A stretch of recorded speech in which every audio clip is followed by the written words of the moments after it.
Gold, trusted gold buyers. మీరు తాకట్టు పెట్టిన బంగారాన్ని విడిపించి ఈ రోజు ఉన్న మార్కెట్ ధరకు కొనబడను.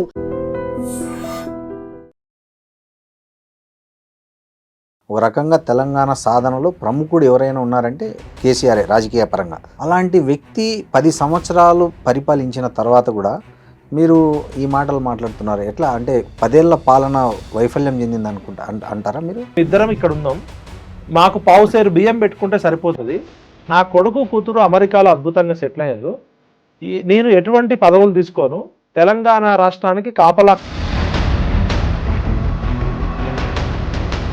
తెలంగాణ ప్రజలు ఇప్పటికే చాలా నష్టపోయారు. కాబట్టి తెలంగాణ ప్రజల ఆత్మగౌరవం కోసం, తెలంగాణ ప్రజల స్వేచ్ఛ కోసం, స్వాతంత్రం కోసం నా ఊపిరి ఉన్నంత వరకు నేను కొట్లాడతా అని చెప్పి నమ్మించిండు.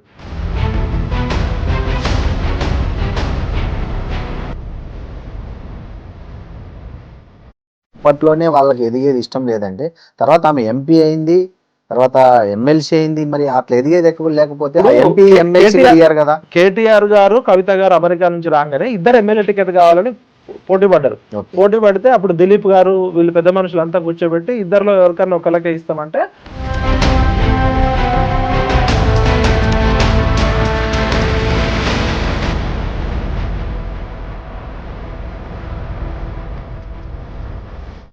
కొడుకుని మంత్రి చేసిండు, కూతురుని ఎంపీ చేసిండు, మేనల్లుడు మంత్రి అయ్యిండు.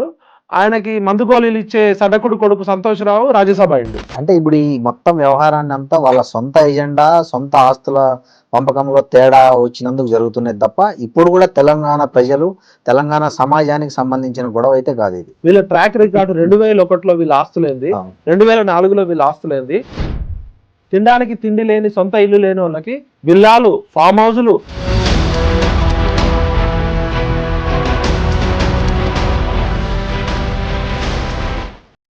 ఇవాల్టి మన గెస్ట్ ఎవరో కాదు, తెలంగాణ విట్టల్గా తన ఇంటి పేరునే తెలంగాణగా మార్చుకున్న వ్యక్తి, ఒకప్పటి జర్నలిస్టు, ఉద్యమ కాలంలో చురుకుగా పనిచేసిన వ్యక్తి, తెలంగాణ సామాజిక అంశాల పట్ల, భౌగోళిక వివరాల పట్ల లోతైన అధ్యయనం ఉన్న వ్యక్తి, నిజాలను నిర్భయంగా మాట్లాడి అందరి మనసులను చూరుకున్న తెలంగాణ విట్టల్ ఇవాళ మనతో ఉన్నారు.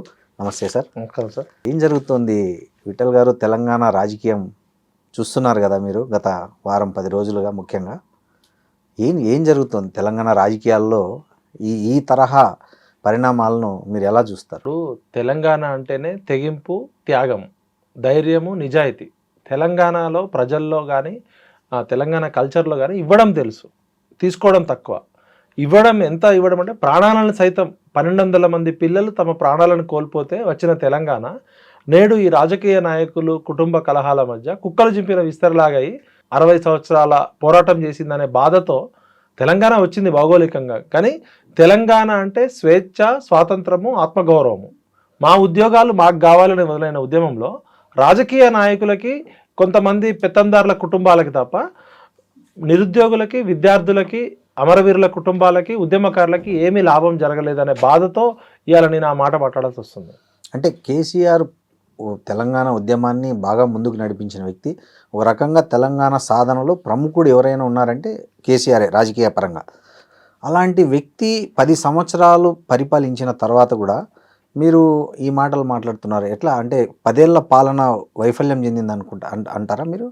కేసీఆర్ మీరు మంచి ప్రశ్న అడిగారు. టంకశాల అశోక్ గారు వార్తా పేపర్లో ఉద్యమం జరుగుతున్నప్పుడు ఒక ఆర్టికల్ రాశారు. ఓకే, తెలంగాణ సమాజము తన అస్తిత్వానికి, అస్మితకు, తెలంగాణ క్యారెక్టర్కి తగ్గ రాజకీయ నాయకత్వాన్ని ఎంచుకోవడంలో పదే విఫలమవుతుంది. 52 ముల్కీ ఉద్యమంలో ప్రజలు త్యాగాలు చేశారు, రాజకీయ నాయకులు బ్రోకర్లు అయ్యారు. 69 ఉద్యమంలో 379 మంది విద్యార్థులు ఆర్మీతో కొట్లాడి చనిపోయారు, 1000 మంది అడవుల్లోకి వెళ్ళారు. అప్పుడు చెన్నారెడ్డి గారు ఇందిరాగాంధీతో రాజీ పడ్డారు. అయితే కేసీఆర్ అనే పేరు ఇప్పుడు తెలుసు. 2001లో కరీంనగర్లో సింహగర్జన పెట్టినప్పుడు మే 17 ఆర్ మే 27 ఆయన అప్పటిదాకా దుబాయ్ చంద్రశేఖర్ అనే పేరుంది, ఆయన కేసీఆర్ అనే పేరు లేదు. ఒక బక్కపల్చని వ్యక్తి, ఆయన ఎవరో కూడా తెలియదు. ఆయన ఎన్టీఆర్ లాగా అందగాడు కాదు, రాముడు కాదు, కృష్ణుడు కాదు, ఆజాన్ బావుడు కాదు, స్వాతంత్ర సమరయోధుల కుటుంబం కాదు, అపర మేధావి కాదు. ఒక మామూలు బక్కపల్చని ఎమ్మెల్యే తెలంగాణ పేరుతో ఒక మీటింగ్ పెడితే లక్షల మంది ప్రజలు ఎందుకు వచ్చిరంటే 69 తెలంగాణ ఉద్యమకారులు, ఈ లెఫ్ట్ పార్టీలు తెలంగాణ ప్రజా సంఘాలంతా నిర్మించిన చైతన్యంతో ఆయన ఏమంటారంటే, నేను నా ముసల్ది మియా और బేబీ మేమిద్దరం ఇక్కడ ఉన్నాం, మాకు పావుసేరు బియ్యం పెట్టుకుంటే సరిపోతుంది, నా కొడుకు కూతురు అమెరికాలో అద్భుతంగా సెటిల్ అయ్యారు, నేను ఎటువంటి పదవులు తీసుకోను, తెలంగాణ రాష్ట్రానికి కాపలా కుక్కలాగా వాచ్ డాగ్ లాగా ఉంటా, తెలంగాణ ప్రజలు ఇప్పటికే చాలా నష్టపోయారు, కాబట్టి తెలంగాణ ప్రజల ఆత్మగౌరవం కోసం, తెలంగాణ ప్రజల స్వేచ్ఛ కోసం, స్వాతంత్రం కోసం నా ఊపిరి ఉన్నంత వరకు నేను కొట్లాడతా అని చెప్పి నమ్మించిండు. ఆయన ఏమంటాడంటే, ఈ పరిణామ క్రమంలో ఉద్యమ క్రమంలో నేనేమైనా పదవులు తీసుకుంటే నన్ను రాళ్లతో కొట్టి చంపండి అంటాడు, దళితుడిని ముఖ్యమంత్రి చేస్తా అంటాడు, నా కుటుంబ సభ్యులకు ఎటువంటి పదవులు లేనంటాడు.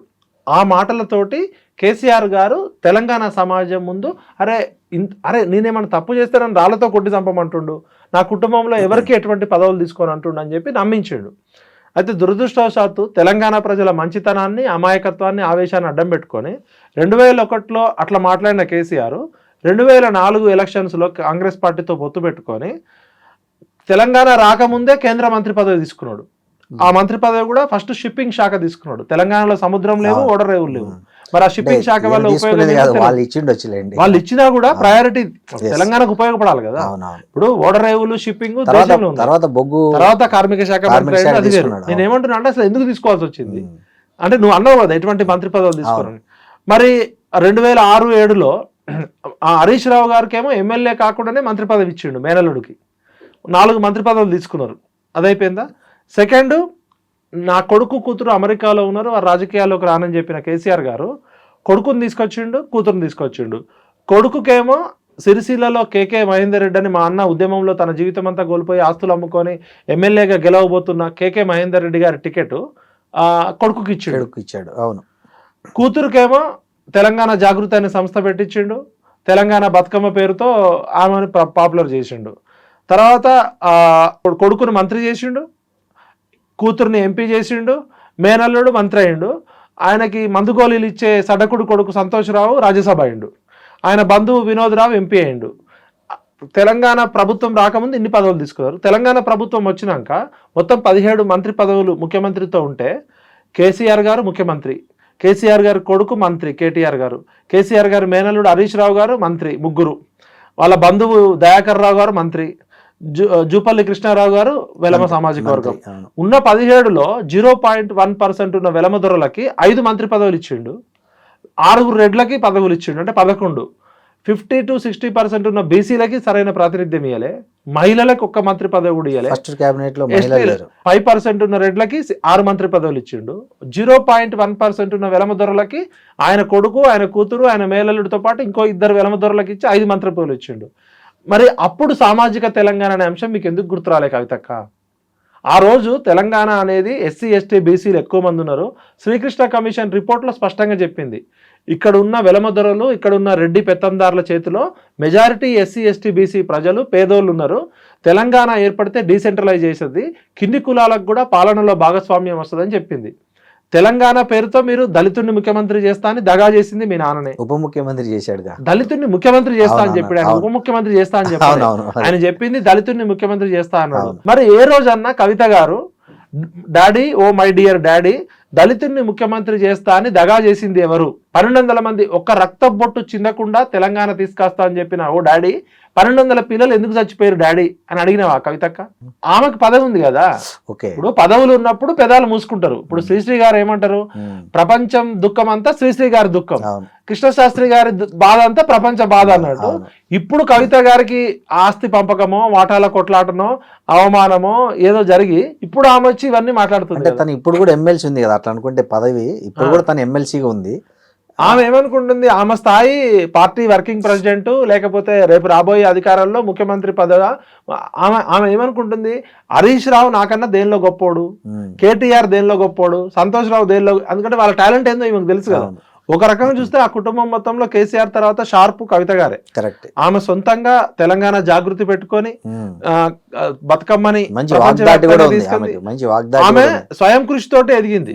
ఇప్పుడు ఏ మాటగా ఆ మాట చెప్పాలి. ఆమె 2006-07లో నాకు పరిచయం అయినప్పుడు ఒక టీవీ ఛానల్, పేపర్ పెడతా అని చెప్పి నా దగ్గరకు వచ్చినప్పుడు ఆమె ఒక ప్రయోగం చేసినప్పుడు కొన్నేళ్లకే తుమ్మేటి రఘుత్తమ్ రెడ్డి గారు అని ఒక ఎడిటర్ ఉండే, మన అల్లం రాజయ్య గారు, అల్లం నారాయణ గారి బ్రదర్ అల్లం రాజయ్య గారు గౌరవ సలహాదారులు గారు ఉండే, కొంతమంది టీం తోటి మేము ఒక తెలంగాణ టుడే అనే పేపర్ నా పేరుతోటే ఉండే, ఆమె పెట్టుబడి పెట్టింది.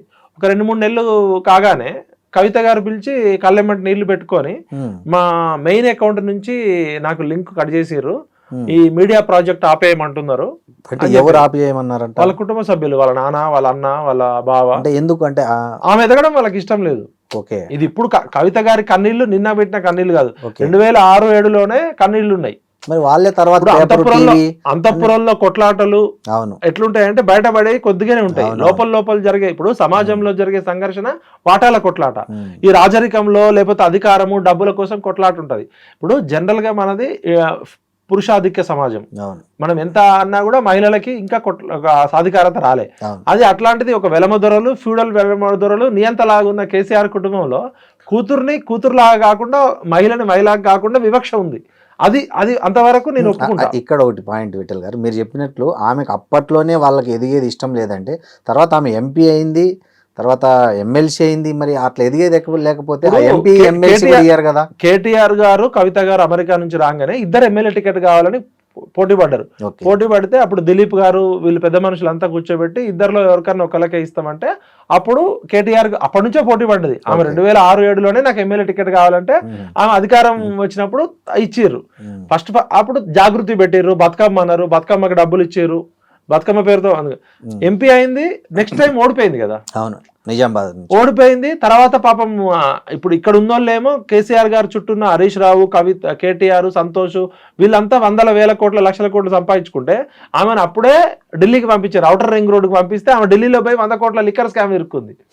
ఇప్పుడు హరీష్ రావు ఇంతవరకు మరకబడలే, సంతోష్ రావు మీద పబ్లిక్ ఎక్కడ రాలే, కేటీఆర్ గారి మీద ఆరోపణలు, కేసీఆర్ గారు ఈమెకి అప్పటి నుంచే వివక్ష ఉందని అర్థమవుతుంది ఆమె మాట్లాడిన దాన్ని బట్టి. ఈమె ఇప్పుడు అందరేమో సంతోష్ రావు అనేటోడు 100 కోట్లు 1000 కోట్లు అమెరికాలో విల్లాలు, ఫామ్ హౌజులు, ఆస్ట్రేలియాలో ఎస్టేట్ సంపాదించుకోండి అని చెప్తున్నారు.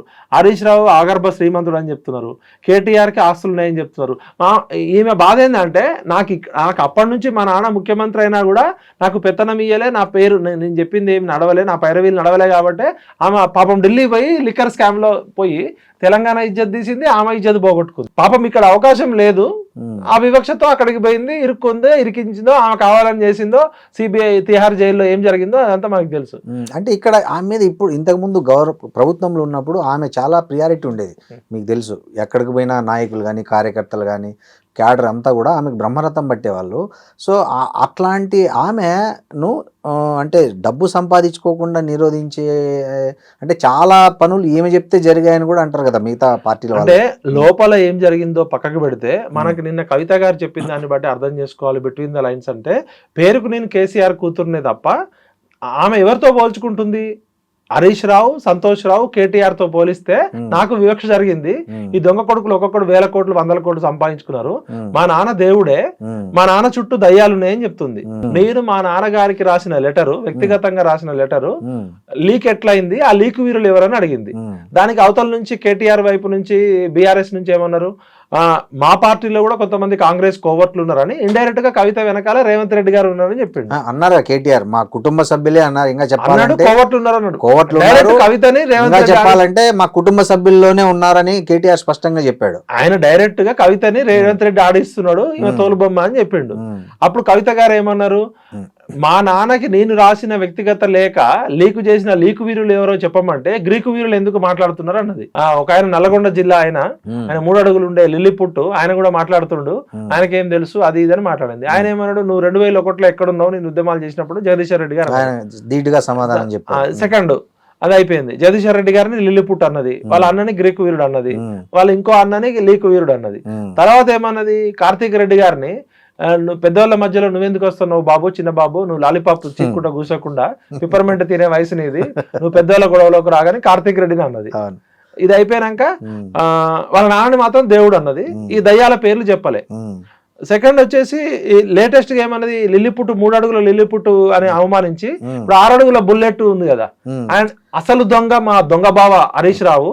ఈ తన్నీరు హరీష్ రావు అనేటోడు పైకి కనపడతాడు ట్రబుల్ షూటరు, లోపల వీడు పెద్ద బబుల్ షూటరు, వీడిని పట్టుకొని తనండి, తన్నీరు హరీష్ రావు అనే మా దొంగ బావని పట్టుకొని తనండి అని చెప్తుంది. మా ఇంకో అన్న రాజ్యసభ సభ్యుడు ఉన్నాడు, గోళీలు అందించే గోళీరావు ఉన్నాడు కదా, ఈయన ఇప్పుడు కేసీఆర్ అనేట ఆయన ఒక మోనార్కు, ఒక కోనార్కు, ఒక సీతయ్య టైపు. ఒకసారి కవిత గారితో నేను మాట్లాడుతూ కవిత గారు చెప్తుండే, మా నాన్న సీతయ్య టైపు, ఎవరు మాట అయినారు అన్నది. కొన్ని రోజులు అయినాక సీతయ్య మాట కూడా ఎవరు విన్నారు అన్న. ఇవాళ కేసీఆర్ అనేట ఆయన తెలంగాణ సమాజంలో ఒక బాహుబలి లాగా 4 కోట్ల మందికి నాయకుడు ఉన్న కేసీఆర్ గారిని ఒక హరీష్ రావు, ఒక సంతోష్ రావు చేతిలో బందీ అయిపోయిందంటే కేసీఆర్ గారు డమ్మీ అయిపోయిందని చెప్తుందా కవిత, లేదా కేసీఆర్ గారికి ఏం తెలియదని చెప్తుందా? కేసీఆర్ ను వాళ్ళు మభ్య పెడుతున్నారు అని చెప్తుంది, వాస్తవాలు తెలియకుండా. అంటే మరి ఇన్ని రోజులు మభ్య పెడితే మభ్యపడేటోడు ఈయనేం నాయకుడు అవుతాడు? ఈయన డమ్మి నాయకుడే కదా. ఇప్పుడు 4 కోట్ల ప్రజలకి ఒక బాహుబలి లాగున్న కేసీఆర్ ఉట్టి పైకి ఏదో మన ఆలీ ఈయనక ఏదో సినిమాలో బెలూన్లు పెట్టుకొని 6 ప్యాక్ కనబడ్డట్టు మా నాన్న డమ్మి, మా నాన్న హరీష్ రావు చేతిలో తోలుబొమ్మ అయిపోయాడు. కేసీఆర్ గారు ఒకళ్ళు చెప్తే వినే టైపా? ఆయన సొంత భార్య చెప్తేనే వినడు. కవిత గారు చెప్పారు, మా నాన్న ఎవరు చెప్పినా విన్నాడు, ఆయనకు నచ్చింది చేస్తాడు.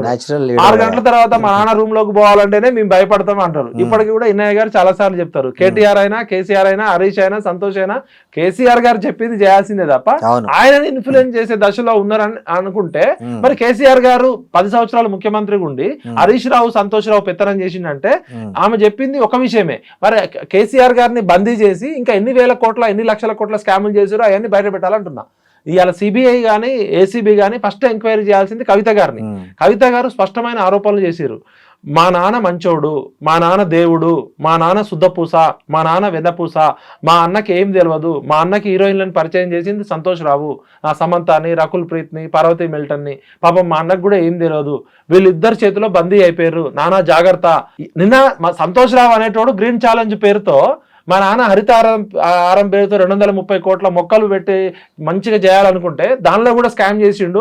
ఇప్పుడు ఇంకోటి సార్, ఆమె అధికారంలో ఉన్నప్పుడే ఈ మొత్తం అవినీతి అంతా జరిగింది. కవిత ఏమైతే ఇప్పుడు ఆరోపిస్తున్నారో, నిన్న ప్రెస్ మీట్ పెట్టి కానీ అంతకు ముందు కానీ మా నాన్న చుట్టూ ఉన్న వాళ్ళు అవినీతి చేస్తున్నారని, 10 ఏళ్ళు అధికారంలో ఉన్నప్పుడు జరిగిన అవినీతిని ఆమె దగ్గర ఇంత గ్యాప్ తీసుకొని, ప్రతిపక్షంలో వచ్చి కూడా దగ్గర 1.5 year దాటిపోయింది, ఇంత గ్యాప్ తీసుకుని స్పెసిఫిక్గా వాళ్ళను టార్గెట్ చేయడం వెనక ఆమె సొంత ఎజెండా ఏమన్నా ఉందంటారా కవితకి? ఇప్పుడు మీరు వ్యవసాయ కుటుంబం నుంచి వచ్చారు, నేను వ్యవసాయ కుటుంబం, మేము కూడా వ్యవసాయ కుటుంబం నుంచి వచ్చినాం. మా నాయనమ్మ ఒకసారి చిన్నప్పుడు ఏడుస్తుండే, బర్రె చచ్చినాక పాడి బయటపడుతుందని ఒక నానుడు ఉంది, ఒక సామెత. ఇప్పుడు బర్రె ఉన్నప్పుడు మీ బర్రె ఎన్ని లీటర్లు పాలు ఇస్తుంది అంటే అది 4 లీటర్లు ఇస్తే 2 లీటర్లే అని చెప్తారు. సాయంత్రం 1 లీటర్. అయితే బర్రె చచ్చిపోయాక కూర్చొని ఆయన ఏడుస్తుంటది, ఓ ఈ బర్రె ఎంత మంచి బర్రె, పాడి బర్రె, ఇది పొద్దున 4 లీటర్లు సాయంత్రం 4 లీటర్లు ఇచ్చేదని ఏడుస్తుంది. ఎప్పుడైనా రాజకీయ పార్టీలలో అధికారం ఉన్నప్పుడు బయటకు రావు, అధికారం కోల్పోయినాక ఈ పాపపు సొమ్ము తినేయన్ని, అది పాపపు సొమ్ము తిన్నోళ్ళకి ఉండే స్వభావము. ఇప్పుడు నరం మీద పుండుంది అనుకో, అది సలసల ఆగుతుంటది. నరం మీద పుండున్న మనిషి ఒక దగ్గర కూర్చోలేడు. కవిత గారికి తెలంగాణ సమాజం ఇప్పటికైనా కృతజ్ఞత చెప్పాలి. ఆమె చాలా విచిత్రమైన విషయాలు చెప్పింది. నవీన్ రావు అనే ఒక ఎమ్మెల్సీ, వాడు మొత్తం తెలంగాణ హైదరాబాద్ చుట్టూన్న భూములు మింగిన భూబకాసురుడు అని చెప్పింది. భూములు మింగిన భూబకాసురులు ఉన్నారు, గుట్టలు మింగిన గుండాగాలు ఉన్నారు, కొండలు మింగిన ఆనకొండలు ఉన్నారు, గ్రానైట్ గుట్టలు మింగిన వాళ్ళు ఉన్నారు, కరీంనగర్ గుట్టలు మింగిన వాళ్ళు ఉన్నారు, సింగరేణి బొగ్గు మింగిన వాళ్ళు ఉన్నారు. ఆమె ఒక నవీన్ రావు పేరు చెప్పింది. పోచంపల్లి శ్రీనివాసరెడ్డి అనే ఎమ్మెల్సీ 100 కోట్ల 1000 కోట్ల విల్లాలు కట్టుకుంటున్నాడు, తినడానికి గతి లేని ఒక మధ్యతరగతి కుటుంబం నుంచి వచ్చినోడు ఇలా శ్రీమంతుడు అయిపోయాడు, ఆగర్భ శ్రీమంతుడు. ఎక్కడో మెగా శ్రీనివాసరెడ్డితో కలిసి మోకిల్లాలో 750 కోట్ల విల్లాలు చేస్తున్నాడని చెప్పాలా. రేపు పొద్దున కవితక్క ఆ విల్లాల దగ్గర కూర్చొని అన్ని అమరవీరుల కుటుంబాలకు పంచాలని చెప్పాలా. ఆ 750 విల్లాలు ఒక్కొక్క విల్లా ఒక్కొక్క అమరవీరుల కుటుంబాలకి పంచమని అమర దిశకు కూర్చోవాలి. నేను కూడా అక్కడికి వస్తా, తెలంగాణ ఉద్యమకారులంతా అక్కడికి పోదాం. కవితక్కని నేను డిమాండ్ చేస్తున్నా, అక్క పోచంపల్లి శ్రీనివాసరెడ్డి అనేటోడు అక్రమంగా సంపాదించిన విల్లాలు ఏమవుతున్నాయో అవన్నీ ఉద్యమకారుల కుటుంబాలకు పంచుదాం రా. అదే విధంగా ఆమె ఏమన్నది, ఆయన పల్లా రాజేశ్వర రెడ్డి నాకు చెప్పిండు చాలా విషయాలు అని చెప్పింది. ఇంకోటి కోట్ చేశారు. అదే విధంగా టిఆర్ఎస్ అధికారంలో ఉన్నప్పుడు, బీఆర్ఎస్ అధికారం ఉన్న 10 ఏళ్లలో ప్రజల సొమ్ము పందికొక్కులాగా మింగిరని చెప్పారు. ఆమె ఇంకేమన్నది, నేరేళ్లలో దళితుల్ని అక్రమ ఇసుక లారీలతో తొక్కిచ్చిర్రు. దానికి అడ్డుకున్న నేరెళ్ల బాధితుల్ని ఎస్సీ ఎస్టీ బీసీ పేద వాళ్ళని 8 మందిని థర్డ్ డిగ్రీ పెట్టి ఒక ఐపీఎస్ ఆఫీసర్ తోటి కరెంటు షాకులు పెట్టి వాళ్ళ ప్రైవేట్ పార్ట్స్ లలో కూడా ఇబ్బంది పెట్టి వాళ్ళని సంసారానికి పనికి రాకుండా చేశారని మీరా కుమార్ కూడా వచ్చింది. మరి అప్పుడే కవితక్క చెప్పొచ్చు కదా. ఇప్పుడు ఏమంటుంది, అది కేటీఆర్ అకౌంట్ లో వేసిండు, సంతోష్ రావు ముఖ్యమంత్రి ఆఫీస్ నుంచి ఫోన్లు చేసి పోలీసు వాళ్ళతో కొట్టించిండు అని చెప్పింది. మరి ఆ విషయం అప్పుడే చెప్పొచ్చు కదా. ఇప్పుడు మీ అన్న పేరు వచ్చినందుకు నువ్వు బాధపడుతున్నావా, నేరెళ్ళ బాధితుల బాధపడుతున్నావా? నువ్వు నిజంగా ఒక నాయకురాలు అయితే నేరెళ్ళ బాధితులకు అన్యాయం జరిగింది, వాళ్ళని ఎప్పుడన్నా పరామర్శించినవా?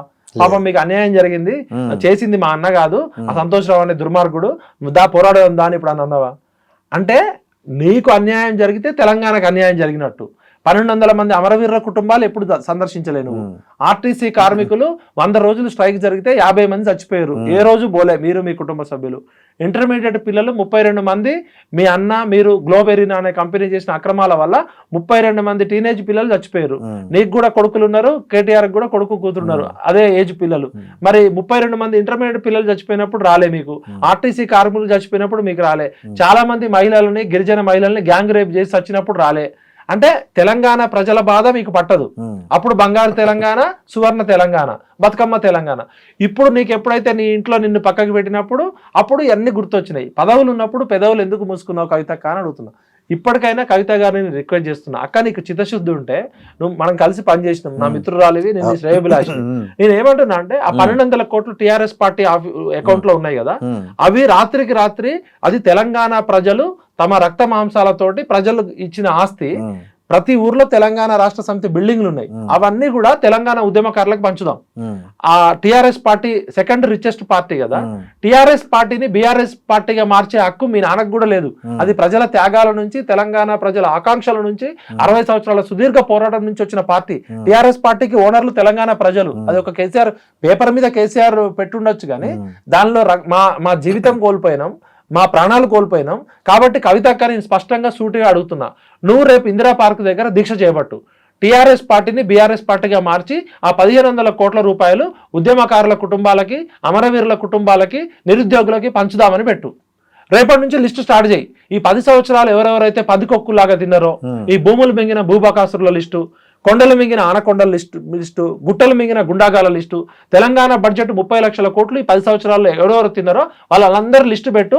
నీతో పాటు మేము కూడా ఉంటాం, నీకు రక్షణగా మొత్తం తెలంగాణ సమాజం వస్తుంది. సరే జరిగింది ఏదో జరిగిపోయింది, ఇప్పటికైనా నువ్వు మాట్లాడు, ఆ విషయాలు మాట్లాడు. నువ్వు నిన్న మాట్లాడిన ప్రెస్ మీట్ లో నీకు అన్యాయం జరుగుతుందని మాట్లాడుతున్నావు కానీ నిరుద్యోగుల గురించి మాట్లాడినావా, విద్యార్థుల గురించి మాట్లాడినావా, బీసీల గురించి మాట్లాడినావా, ఎస్సీల గురించి మాట్లాడినావా? సామాజిక తెలంగాణ లక్ష్యం మాట్లాడుతుంటేనే నన్ను దూరం పెట్టారు. ఆమె 10 సంవత్సరాల అధికారంలో ఉన్నప్పుడు మీ 2 సార్లు కేబినెట్ లో మహిళా మంత్రులు లేనప్పుడు, మహిళలు ఎవరు మంత్రులు లేరంటే కొంతమంది ఎవరు కామెంట్ చేస్తారు, ఉన్నోళ్ళంతా మహిళలే అని మీ నాన్న అవమానించిండు కదా. మహిళా మంత్రి ఎందుకు లేరు మై డియర్ డాడీ అని ఎందుకు అడగలేదు? దళితుడిని సీఎం చేస్తా అని చెప్పి ఎందుకు చేయలేదు మై డియర్ డాడీ? నువ్వు దళితుడు కాదు కదా డాడీ, మీ తాత దళితుడు కాదు కదా, మనం దళితులం కాదు కదా, దళితులని దగా చేసిన దగుల్బాజీ ఎవరు డాడీ అని అడగాలి కదా. నా ముఖ్యమంత్రి, మంత్రులు, అల్లుళ్ళు, చుట్టాలు మొత్తం ఈ కల్వకుంట్ల కుటుంబం మొత్తం దోచుకొని తింటున్నప్పుడు ఇది పద్ధతి కాదు డాడీ అని అడిగినావు నువ్వు ఎప్పుడన్నా? ఇంకోటి అంటే నీకు ఇబ్బంది అయినప్పుడు తెలంగాణ మొత్తం గాయగత్తర కావాలి, తెలంగాణ అగ్గిలేవాలి.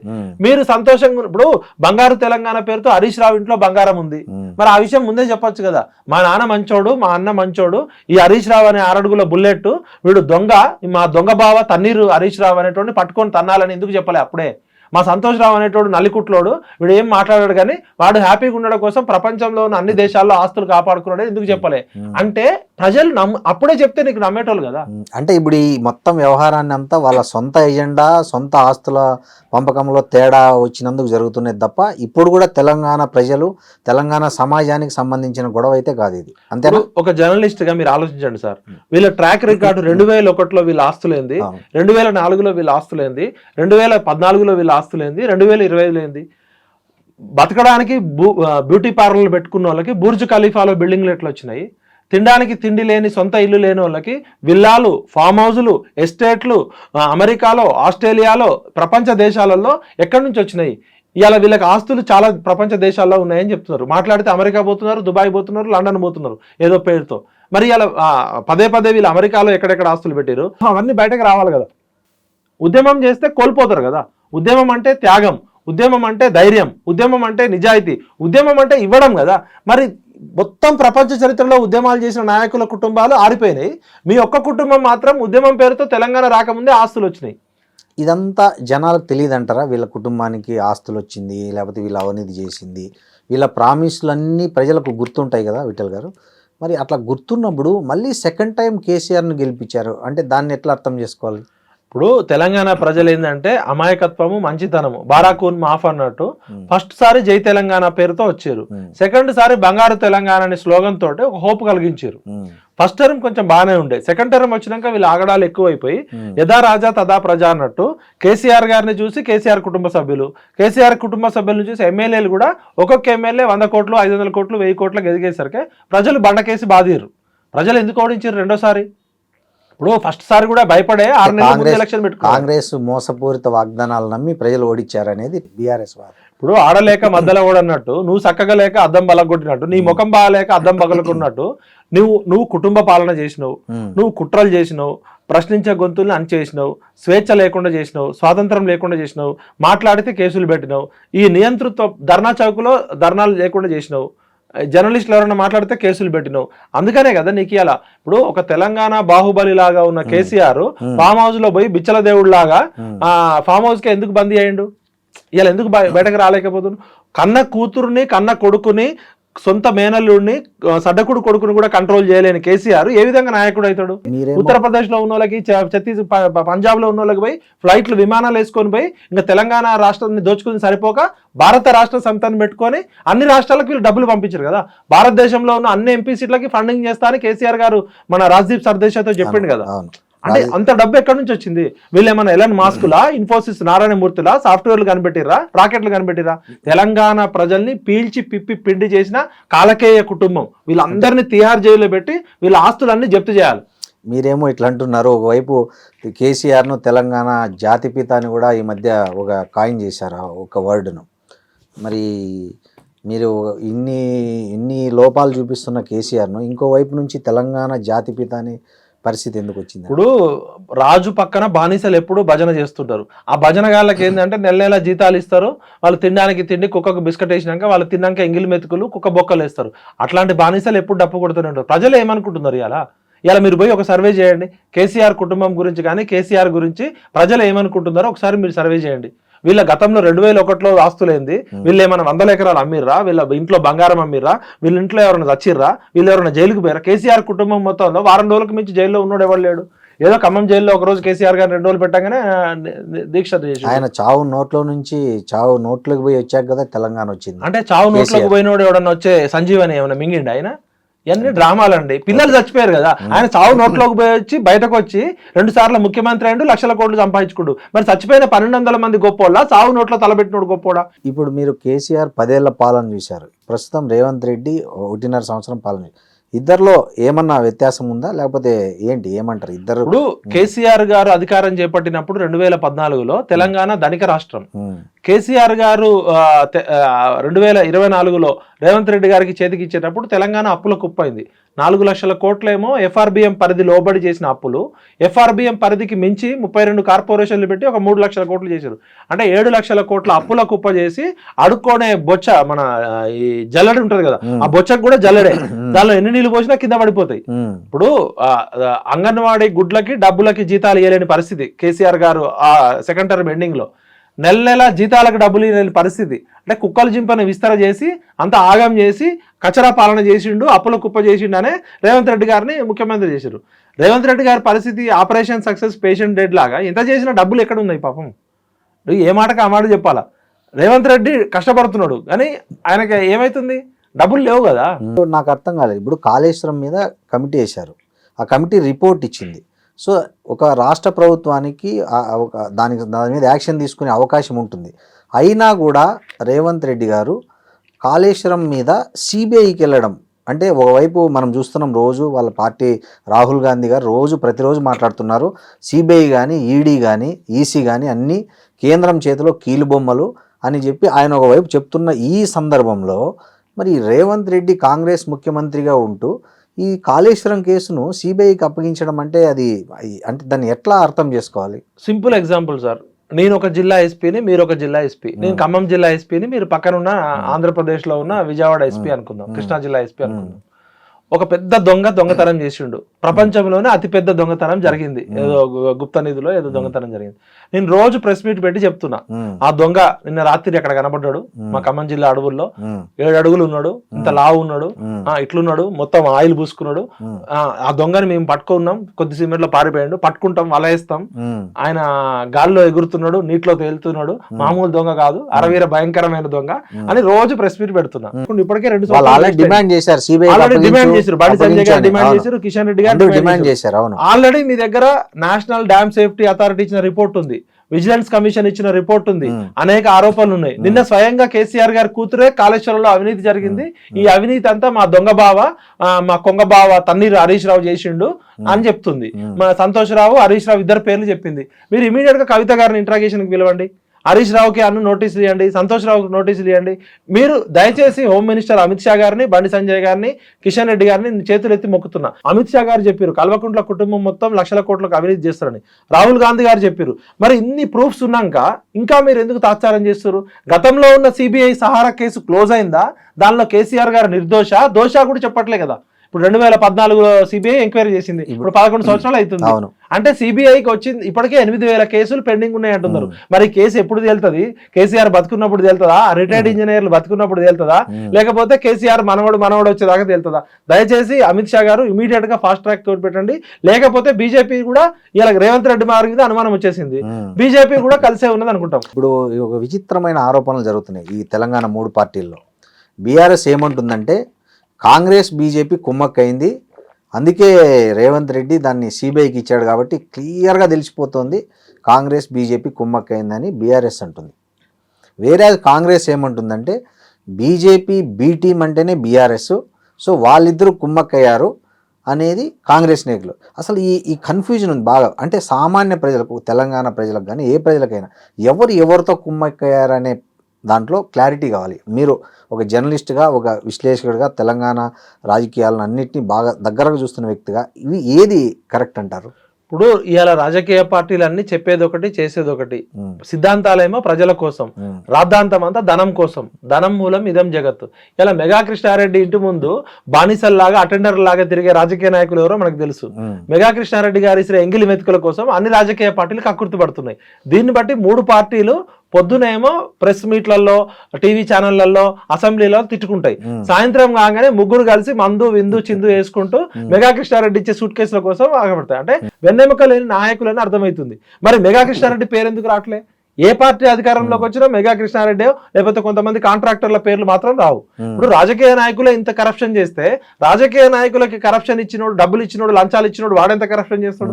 కింది లెవెల్లో ఒక మామూలు ఇంజనీర్ 400 కోట్లు, 200 కోట్లు, 1000 కోట్లు దొరికితే కేసీఆర్ ఎంత తిన్నాడు, హరీష్ రావు ఎంత తిన్నాడు, స్మితా సబ్రవాల్ ఎంత తిన్నాడు, రజత్ కుమార్ ఎంత తిన్నారు, సంతోష్ రావు ఎంత తిన్నాడు, కేటీఆర్ ఎంత తిన్నాడు, మెగా కృష్ణారెడ్డి ఎంత తిన్నాడు? ఈ కవితనే నిన్న చెప్పారు కదా, మెగా శ్రీనివాస్ రెడ్డి 750 విల్లాలు కడుతున్నాడు అని. నేను ఏమంటున్నా అంటే, సార్ వీళ్ళందరూ కూడా గొంగట్లో కూర్చొని ఎంటికలు ఏరుకుంటున్నారు. అన్ని రాజకీయ మంచోళ్ళు తక్కువ ఉన్నారు. వీళ్ళంతా ఒక ఎమ్మెల్యే గెలవాలంటే 100 కోట్లు, ఒక ఎంపీ గెలవాలంటే 1000 కోట్లు ఖర్చు పెట్టాలని చెప్పి జనం సొమ్ముని పీతిరి గద్దల్లాగా తింటున్నారు, పందికొక్కుల్లాగా తింటున్నారు. కాబట్టి దయచేసి తెలంగాణ ప్రజలారా, ఏ రాజకీయ నాయకుడు వెనకాల ఎవరున్నారో, ఏ రాజకీయ నాయకులను ఎవరు ఆడిస్తున్నారో మనం తెలుసుకోవాలి. బీజేపీ పార్టీ ఏ కేసు ఇచ్చినా కూడా వాషింగ్ పౌడర్ నిర్మా అని అంటదని ఇలా జనంకి తెలుసు. సిబిఐ ఎవరి చేతిలో ఉంది, ఈడీ ఎవరి చేతిలో ఉంది, ఇంటెలిజెన్స్ ఐటీ ఎవరి చేతిలో ఉంది. ఇవన్నీ కూడా నేను ఏమంటున్నా అంటే, రాజకీయ నాయకులు చెప్పేది ఒకటి, చేసేది ఒకటి. ఈ స్వతంత్ర భారతదేశ చరిత్రలో 78 సంవత్సరాలు అవుతుంది కదా, ఏ రాజకీయ నాయకుడు అన్న జైల్లో పెట్టి ఆస్తులు జప్తు చేసిన కేసులు ఎన్ని? ఇంతవరకు 1,00,000 కేసులలో 1-2 ఎవరో ఆ సిబు సోరెన్. ఇప్పుడు రాజకీయ నాయకులు ఎట్లయిపోయారు కూడా ఎట్లా అంటే, ఈ బడుగు బలహీన వర్గాలు, తక్కువ సంఖ్య అంటే బలం లేని వాళ్ళని, సిబు సోరెన్ ఇట్లాంటి వాళ్ళని తప్ప ఈ పెద్ద వాళ్ళని సింపుల్ సార్. రాజకీయ నాయకులు ఎట్లుంటదంటే, మీరు అధికారంలో ఉన్నప్పుడు మీరు అరెస్టులు చేస్తారు, కేసులు ఏం తీసుకోరు. మేము అధికారంలో ఉన్నప్పుడు మీ మీద ఆరోపణలు చేస్తాం కానీ కేసులు పెట్టాం. కేసులు పెట్టి బొక్కలో వేసి ఆస్తులు ఫైనల్ గా ఒకటి చెప్పండి, మీరు బాగా ఉద్యమాల దగ్గర నుంచి, పార్టీ ఆవిర్భావం దగ్గర నుంచి దాంతో బాగా క్లోజ్గా మూవ్ అయిన వ్యక్తి, విద్యార్థి దశ నుంచి మీకు ఎక్కడ గ్యాప్ వచ్చింది ఫస్ట్, దాని నుంచి ఎక్కడ మీరు డెఫర్ అయ్యారు వాళ్ళతో? రెండు, మీరు మనం ఇంతసేపు మాట్లాడుకున్న ఈ రాజకీయాల పరిస్థితుల్లో తెలంగాణ ప్రజల ముందున్న ఆప్షన్ ఏంటి ఇప్పుడు? ఈ దీనికి మీరేం చెప్తారు? మేము రాజకీయ పార్టీలలో లేము, తెలంగాణ ఉద్యమం కోసమే వచ్చినాం. మా నాన్నగారు 69 ఉద్యమంలో ఉన్నారు, మా పెదనాన్నగారు ఉన్నారు, మా బంధువు కొలిశెట్టి రామదాస్ గారు 1968 ఉద్యమం ప్రారంభించింది ఆయన. మాకు వాళ్ళు స్ఫూర్తి. సరే, కేసీఆర్ గారు 2001లో ఆయన ఇచ్చిన స్పీచ్లు కానీ ఆయన జనాలను ఆకట్టుకున్న విధానం చూసి ఆయనకి సపోర్ట్గా పనిచేసినాం, కానీ ఏ రోజు మేము టీఆర్ఎస్లో లేము. ఆయనకి బయట నుండి మద్దతు పలుకుతూ టీఆర్ఎస్ పార్టీలో ఫస్ట్ జైలుకి వెళ్ళిందే నేను. అసలు ఇంతవరకు 2001 డిసెంబర్ 27 పార్టీ బంద్కు పిలిపిస్తే నేను, మాతో పాటు ఒక 15 మంది పిల్లలు వెళ్ళారు. చెంచల్గూడ, చెల్లపల్లి కేసులు, రకరకాలు కేసులేమో జనాలు, త్యాగాలేమో ప్రజలయ్యి, భోగాలు మాత్రం నాయకులు. తెలంగాణ సమాజం తన వ్యక్తిత్వానికి, తన అస్మితకి, తన ఆత్మగౌరవానికి తగిన రాజకీయ నాయకులను ఎంచుకోవడంలో పదే విఫలమవుతుంది. ఇది మొత్తం తెలంగాణ సమాజం యొక్క ఫెయిల్యూర్. మేధావులు, రచయితలు, కవులు, కళాకారులారా ఇప్పటికైనా మేలుకోండి. మన ప్రజలేమో ప్రాణాలను త్యాగం చేస్తున్నారు, జీవితాలను త్యాగం చేస్తున్నారు. కృతజ్ఞత కూడా లేదా? వాళ్ళేమి ఎమ్మెల్యే సీట్లు అడగలే, ఎంపీ సీట్లు అడగలే, మంత్రి పదవులు అడగలే, కవితలాగా ఆస్తుల వాటాలు అడగలే. కవితకి కళ్ళెమ్మటి నీళ్ళు వస్తే తెలంగాణ మొత్తం కళ్ళెమ్మటి నీళ్ళు వచ్చినట్టు ఈ అమరవీరుల కుటుంబాల జీవితాలు అడ్రస్ లేవు. శ్రీకాంతాచారి తల్లికి ఇంతవరకు న్యాయం జరగలే, కానిస్టేబుల్ కిష్టయ్య కూతురు పిలవలే. ఇట్లా చచ్చిపోయిన వాళ్ళు అందరూ చాలా మంది ఉన్నారు కదా. ఉద్యమమే శ్వాసగా, ఉద్యమమే జీవితంగా కొన్ని వేల మంది తెలంగాణ పిచ్చోళ్ళు అయ్యారు కదా. మీ పార్టీ అకౌంట్లో ఉన్న 1500 కోట్లలో ఇవాళ ఉద్యమకారులకు గుర్తించి గౌరవించుకునే శక్తి మీకు లేదు. అప్పుడంటే డబ్బులు లేవు. ఇప్పుడు మీ అందరి దగ్గర, ఒక్కొక్కరి దగ్గర 100,000 కోట్లు ఉన్నాయి కదా. పెనం మించి పొయ్యిలో పడ్డట్టు అయింది. తెలంగాణ అనే ఒక సెంటిమెంట్ని అడ్డం పెట్టుకొని తెలంగాణ ప్రజలను రెచ్చగొట్టి బంగారు తెలంగాణ అనే ముసుగులో బంగారు కల్వకుంట్ల కుటుంబం ఏర్పడ్డది. వీళ్ళని ఇప్పటికైనా, వీళ్ళంతా కూడా చెట్టు మీద కొంగలే, దోచుకునే దొంగలే వీళ్ళంతా కూడా. థ్యాంక్ యూ విఠల్ గారు, నమస్తే. And don't forget to subscribe to iDream. And for more videos, Please subscribe to iDream. Please subscribe to iDream. Please subscribe iDream. And please subscribe to iDream. For more videos, subscribe to iDream. please like, share and subscribe to the channel. Congratulations iDream. Subscribe to iDream. Subscribe to iDream. So subscribe to iDream Media. iDream की iDream team अंदर की huge congratulations. Please subscribe iDream Media. Please subscribe to iDream. Subscribe iDream. Please subscribe to iDream. iDream అంటే నా కళల ఛానల్ను subscribe చేసుకున్న నోరు తిరుగుతలేదు. మీరైతే గంట గుర్తు కొట్టండి. For more such videos, please subscribe to iDream. Subscribe to iDream. Please subscribe to iDream. Please subscribe iDream Media. Please do subscribe to iDream. Please subscribe to iDream Media. For best entertainment and information, please subscribe iDream.